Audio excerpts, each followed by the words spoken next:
미군이 대부분 철수한 아프가니스탄에서 탈레반이 수도 카불을 점령한 가운데 조 바이든 대통령이 미군 철수는 국익을 위해 불가피한 결정이라고 밝혔습니다.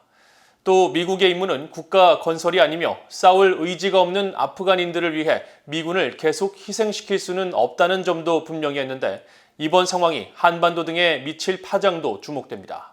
첫 소식 함지하 기자가 보도합니다. 주말인 15일 미국 등 전 세계 언론들은 아프가니스탄 반군 조직인 탈레반이 수도 카불의 대통령궁을 점령한 소식을 일제히 보도했습니다.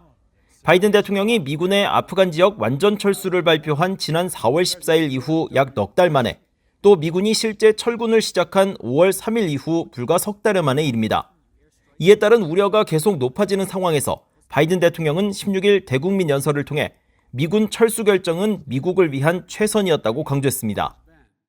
I know my decision will be criticized, but I would rather take all that criticism than pass this decision on to another president of the United States, yet another one, a fifth one, because it's the right one, it's the right decision for our people, the right one for our brave service members who risk their lives serving our nation, and it's the right one for America. 또 아프간 정부와 군의 무능함도 비판하면서 미국 군대는 아프간 군인들조차 싸울 의지가 없는 전쟁에 나서거나 죽을 수 없고 그래서도 안 된다고 말했습니다. Afghanistan political leaders gave up and fled the country. The Afghan military collapsed, sometime without trying to fight. 바이든 대통령은 미국의 아프간 임무가 9.11 테러 공격을 가한 주범들을 체포하고 알카에다가 아프간을 미국에 대한 테러 기지로 다시 사용하지 못하도록 하는 것이지 국가 건설이 절대 아니란 점을 분명히 했습니다.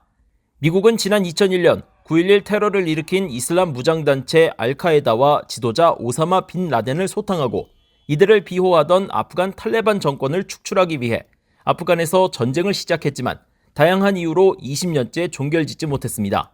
한편 일각에서는 아프간에서의 미군 철수를 향후 한반도에서의 미군 철수와도 비교하며 우려의 목소리를 내고 있습니다. 하지만 주한미군의 감축 등은 미국 의회의 의결사항으로 미국 행정부의 독단적인 결정으로 내려질 수 없는 일종의 장치가 마련된 상태입니다.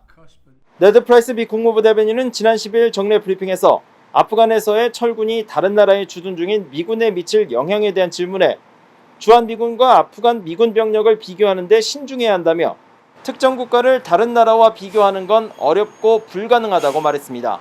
VOA 뉴스 함지하입니다.